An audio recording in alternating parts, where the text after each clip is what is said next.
तो बच्चों, ये है हमारा अध्याय 4 कठपुतली। जैसा कि मैंने आपको कहा था, काठ की गुड़िया। अब पहले तो बच्चों इस कविता को हमें पढ़ना कैसे है, पहले हम उसे पढ़ेंगे। क्योंकि जैसा कि मैं हमेशा करती हूँ, जब भी हम किसी कविता को पढ़ते हैं तो कविता को पढ़ने की बच्चों एक लय होती है, और उस लय के साथ जब हम किसी कविता को पढ़ते हैं ना, तो हमें याद भी बहुत अच्छे से होती है। और आप जब कभी किसी के सामने कहोगे या कोई कहता है कि कविता सुनाओ, तो जब इस लय के साथ उसे गाओगे तो आपको अच्छी तारीफ़ भी मिलेगी कि हाँ देखो भाई, बच्चे को बहुत अच्छे से कविता आती है। ठीक है, तो चलो पहले इसको पढ़ते हैं कि इसे पढ़ना कैसे है। कठपुतली गुस्से से उबली, बोली ये धागे क्यों है मेरे पीछे आगे, इन्हें तोड़ दो, मुझे मेरे पाँव पर छोड़ दो। सुनकर बोली और कठपुतली की हाँ, बहुत दिन हुए हमें अपने मन के छंद छुए। मगर पहली कठपुतली सोचने लगी, ये कैसा इच्छा मेरे मन में जगी।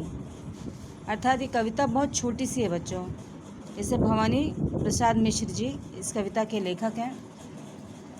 तो इस प्रकार से लय के साथ, जैसे अगर आप चाहें तो एक बार और हम इसको बोल सकते हैं, एक बार थोड़ी और अच्छे से कोशिश की जाती है। ठीक है बच्चों, आइए एक बार और पढ़ते हैं। कठपुतली गुस्से से उबली, बोली ये धागे क्यों है मेरे पीछे आगे, इन्हें तोड़ दो, मुझे मेरे पाँव पर छोड़ दो।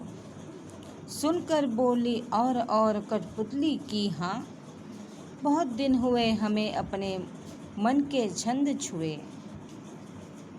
मगर पहली कठपुतली सोचने लगी, ये कैसा इच्छा मेरे मन में जगी।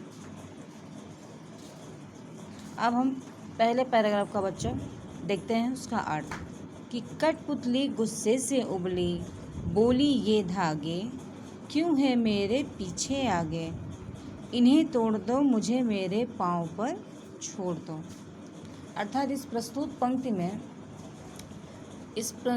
में बच्चों कविता के माध्यम से लेखक ये कहना चाह रहे हैं, या लेखक कविता के माध्यम से हमें ये दर्शाना चाहते हैं कि कठपुतली एक हृदयस्पर्शी कविता है, और कवि ने हमें अपनी स्वतंत्रता के प्रति सचेत रहने के लिए कहा है। और यही माध्यम है उनका अपनी कविता के माध्यम से हमें दर्शाने का कि हमें अपनी स्वतंत्रता किसे प्यारी नहीं होती। हर किसी को अपनी स्वतंत्रता प्यारी होती है बच्चों। अगर हमें हमेशा हर एक बात में रोका टोका, नहीं ऐसे करो, नहीं ये करो, नहीं वैसे करो, ये सारी बातें अगर आएंगी तो क्या हम निर्द्वंद होकर जी पाएंगे, या बंधन में रहकर वो हर एक चीज़ सीख सकते हैं या कर सकते हैं जो हम स्वतंत्र रूप में कर सकते हैं? नहीं ना। ठीक उसी चीज़ को यहाँ पर कठपुतली के माध्यम से, इस कविता के माध्यम से लेखक हमें यह दर्शाने की चेष्टा कर रहे हैं। तो अब बच्चों उसकी पहले बात हम व्याख्या देखते हैं कि कठपुतली गुस्से से उबली। अर्थात कठपुतली कविता के इन पंक्तियों में कवि भवानी प्रसाद मिश्र ने एक कठपुतली के मन के भाव को दर्शाया है। अर्थात एक कठपुतली जो काठ की गुड़िया है, उसके मन के भाव को वो दर्शाते हैं और कहते हैं कि कठपुतली दूसरों मतलब यानी कि ये धागे क्यों है मेरे पीछे आगे, यानी कठपुतली कब तक दूसरों के हाथों से नाचने पर या उस नाचने पर निर्भर रहेगी, कब वो उन बंधनों से आज़ाद होगी, क्यों उसे हाथों से बंध कर नाचने से परेशान हो गई है वो, और वो अब सारे धागे तोड़कर स्वतंत्र होना चाहती है। और वो गुस्से से कहती भी है बच्चों कि क्यों है मेरे पीछे आगे, इन्हें तोड़ दो। अर्थात ये जो धागे हैं जिन्होंने मुझे जकड़ रखा है, मुझे मेरी स्वतंत्रता को जो छीन कर रहे हैं या जो मुझे स्वतंत्र नहीं होने दे रहे हैं, उन धागों को तोड़ दो, इन सभी धागों को तोड़ दो और मुझे मेरे पैरों पर छोड़ दो। यानी मुझे इन सभी धागों से, इस पूरे बंधन से आज़ाद कर दो। क्यों मुझे इन धागों से जकड़ रखा है, मुझे मेरे पाँव पर छोड़ दो। अर्थात मुझे अब इस बंधन में नहीं रहना, मुझे स्वतंत्र छोड़ दो। यानी मैं इन चीज़ों से अब आज़ाद होना चाहती हूँ, मेरी स्वतंत्रता को मुझसे मत छीनो। अर्थात अब मुझे छोड़ दो, मैं कब तक इन धागों के सहारे ही अपने लोगों दूसरे पर निर्भर होकर कठपुतली का ये नृत्य या फिर ये डांस, क्योंकि कठपुतली के माध्यम से नृत्य या फिर किसी भी कथा का अवलोकन करना, चाहे वो रामायण हो या कृष्ण की बाल लीला हो, या राजस्थानी में भी काफ़ी नृत्य जो नाचे जाते हैं बच्चों या डांस किए जाते हैं, उन्हें भी आप देखेंगे तो कठपुतली के माध्यम से उसे भी देखा जाता है। तो ये बहुत पुरानी प्रचलन प्रक्रिया है जो अब बहुत कम जगहों पर देखने को मिलती है। जैसा कि मैंने आपको कहा है कि अब राजस्थान जैसे शहरों में आज भी हमें कठपुतली का ये नृत्य देखने को मिलता है। तो उस पर इस कविता के माध्यम से देखिए यहाँ पर जैसे इन धागों के साथ कठपुतली को नचाया जा रहा है, तो ये कठपुतली ही कह रही है कि मुझे अब इन धागों से आज़ाद कर दो, मैं कब तक किसी और के सहारे, यानी कोई और मेरी बागडोर क्यों पकड़े हुए हैं, क्यों मैं किसी और के ऊपर डिपेंड हूँ। मुझे अपने पैरों पर छोड़ दो ना। मैं अपने पैरों से खुले हवा में स्वतंत्र होकर जीना चाहती हूँ, नाचना चाहती हूँ, घूमना चाहती हूँ। मैं कब तक इनके कठपुतली इनके सहारे अपने आगे की नैया को पार करूँ। क्यों मुझे स्वतंत्र नहीं रहने दिया जा रहा है, क्यों मुझे आप लोगों ने इन रेशमी धागों के साथ छेड़ के रखा है या बांध के रखा है। तो मुझे भी मेरे इन धागों से, यानी इन जो धागे हैं जो मुझे घेरे हुए हैं, मुझे इनसे आज़ाद कर दो। अर्थात जैसा कि बच्चों मैंने आपको कहा था कि अगर हमें भी कोई इस तरह से जकड़ ले या बांध दे या यूँ कहे कि बस तुम यहीं रहो, जितना वो तुम्हें चलाए उतना ही तुम चलो, जितना वो तुमसे कहे तुम उतना ही करो, क्या ये पॉसिबल है बच्चों? कर सकते हैं आप ऐसा?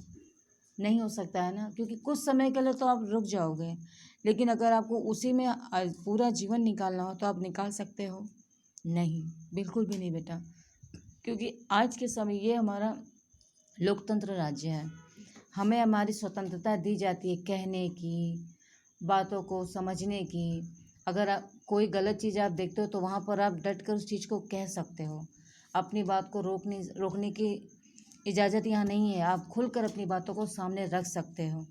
तो उन्हीं चीज़ों के माध्यम से जब हमें यहाँ पर पूरी स्वतंत्रता है, तो इस कठपुतली ने अगर जो ये अपना दर्द वो बयां कर रही है या वो कहना चाह रही है कि मुझे इन रेशमी धागों से अलग कर दो, मेरी स्वतंत्रता को मुझसे मत छीनो, मुझे इसमें बांध कर मत रखो, मुझे इन सब चीज़ों से बाहर निकालो, ये धागों पर मुझे क्यों रोक के रखा है, इन धागों को मुझसे आज़ाद कर दो, अब मुझे मेरे पैरों पर छोड़ दो, मैं अपने पैरों से कहीं भी आ जा सकती हूँ, अपनी बातें कह सकती हूँ, अपने नृत्य को प्रदर्शित कर सकती हूँ, लेकिन मुझे इनमें बांध कर मत रखो, मुझे इससे आज़ाद कर दो और मेरी इस स्वतंत्रता को मुझसे मत छीनो। ये मेरी स्वतंत्रता है, ये मेरा जीवन है, इसलिए मुझे इससे मत छीनिए, मुझे इससे आज़ाद कीजिए। और इसी चीज़ को दर्शाते हुए बच्चों यहाँ पर लेखक ने कठपुतली की जो उसकी स्वतंत्रता है, उस स्वतंत्रता के प्रति उसे सचेत किया है। सचेत का माध्यम ये होता है कि उसे समझा रहा है या उसे चेता रहा है कि अगर तुमने अब इस चीज़ के लिए स्वतंत्र नहीं हुई या इन धागों से नहीं भागी या इससे तुम अलग नहीं हुई, तो तुम्हारा पूरा जीवन इसी में नष्ट हो जाएगा और तुम्हें अपनी स्वतंत्रता का भी ज्ञात भी नहीं होगा, क्योंकि स्वतंत्रता हमारे जीवन का मुख्य आधार है।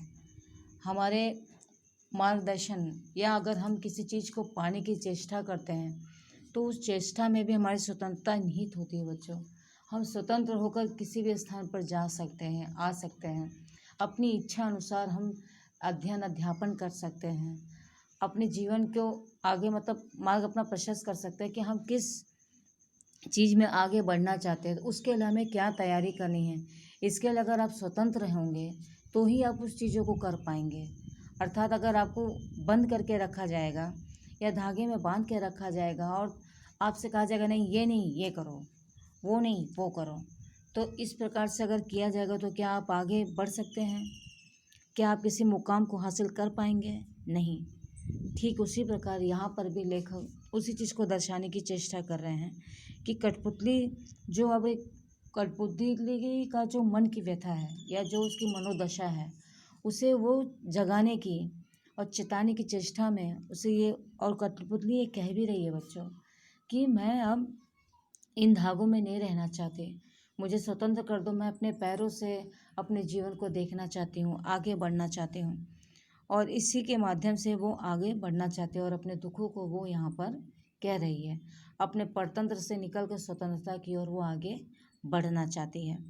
तो ये हमारा पहला पैराग्राफ बच्चों, जिसे आपने अगर समझा हो तो अच्छे से इसको समझिएगा। अगर कोई भी डाउट हो या कहीं पे भी आपको दिक्कत आ रही है बच्चों, तो आप मुझे पूछिएगा, मैं आपको उसका आंसर दे दूँगी। ठीक है, अब हम अगला पैराग्राफ देखते हैं।